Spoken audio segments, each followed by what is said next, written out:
past history with you and Alexander from the NFC North days?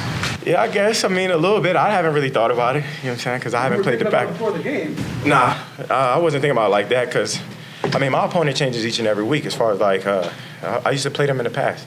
So it wasn't like something I anticipated him, I don't know, doing that he did. I didn't anticipate that. Well, he started.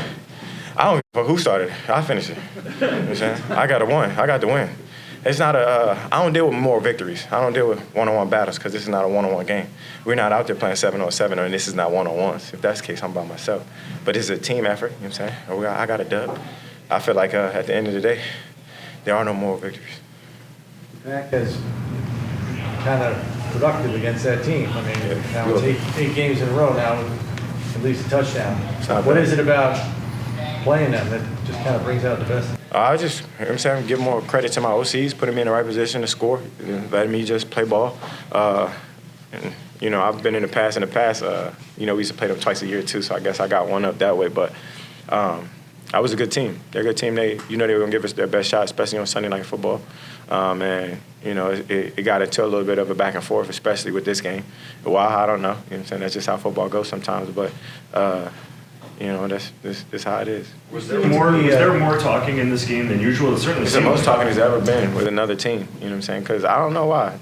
You know, we don't really do too much talking. You've seen us week in and week out. We just go in and try to get the job done. You know what I'm saying? So, you know, it happens this way sometimes. I don't care. No matter how a game approaches, you know what I'm saying? I'm a leader in this football team. I'm going to continue to be a leader, and I'm going to lead by example. And I don't get pushed around by nobody. Is that something you got to learn from in terms of, not you specifically, but that could get you out of your game? Yeah. There were a few moments like that in the second half. It was a little sloppy for you guys. Yeah, I feel like obviously we could have played a little bit better in the second half. You know, as far as with the penalties, I feel like whether it's a holding or whether it's I fumbled earlier, it could be anything. You know what I'm saying? We could play cleaner football all around. But of course, the minor miscues and the chippiness, I feel like somewhat that's a part of football as well. You know, things are going to happen, but try not to make it so personal. I don't take things personal from people I don't have personal relationships with, but when it's out there in between the lines, yeah, I don't got no picks. You're a very self-aware player. Yeah, 100%. So when as hyped as you get, because you're a hyper-competitive guy, I think that's a fair description for you. That's fair. I got no ADHD too, so. So how do you know when you're getting up near that line where you don't want to step over that and hurt your team? As you say, like even the first week, you know, I got into a little bit of back and forth. Then it's just this is the product of the game. When it's good on good consistently, that's just how this game gets, especially nobody wants to lose, you know what I'm saying, even myself. So as far as like being more emotionally aware in those situations when I was a younger player, I mean, I remember vividly in Green Bay, I scored a touchdown late in the game and I took my helmet off and I got a flag. You know what I'm saying? As far as like being a young player and being an older player, touchdowns are going to happen. Catches are going to happen. I'm a receiver. That's supposed to happen. You know what I'm saying? I expect success now because of my work ethic. You know what I'm saying? But at this point, being emotionally aware, going against guys, you know what I'm saying, going into a little bit of a back and forth, understanding in those moments they'll be aggressive. You know what I'm saying? I'm just always like the DB. Would you call the Douglas throwdown after the touchdown something different because Isaiah and Gabe had to hold you back after that? Would you call that something different than just the normal trash talk? 100%. It's just because, like, it's the nature of the game. Like, for me, like, the play before that, you know, I had fumbled and we had some little scuff underneath the pile. He kind of, like, pulled my finger a little bit. And I'm like, what the fuzz? So it was just like, damn. Like, so obviously we got into a back and forth.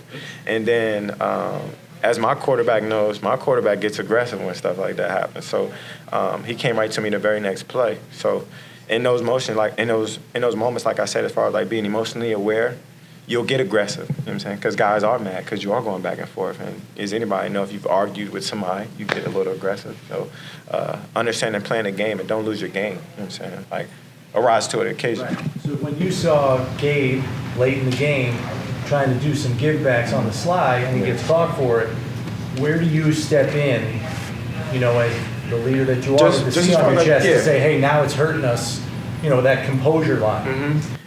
I feel like the relationship that I have with the wideouts, as you can see early in the game, they grabbed me. You know what You know what I'm saying? Because it could have been on me. Because when it all fails, you know what I'm saying? Of course, I'm gonna be aggressive and I'm gonna set the tone.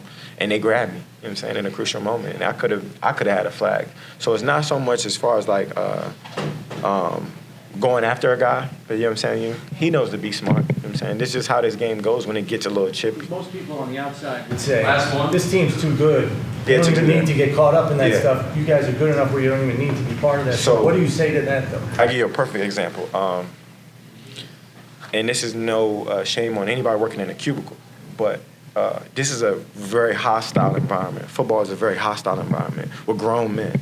And in this grown men's sport, my job is to take food off of your plate. You know what I'm saying? So it obviously creates an real hostile environment where things are going to take place. So from a fan perspective, of course you're going to say, oh, they don't need to do that. They're too good of a team.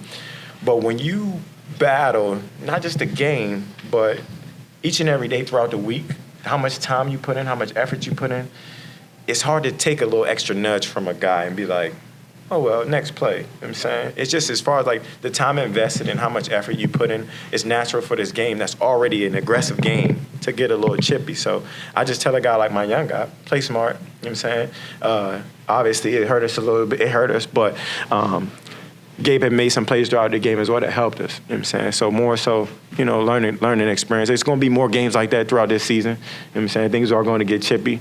So as far as like playing smart, we will do so.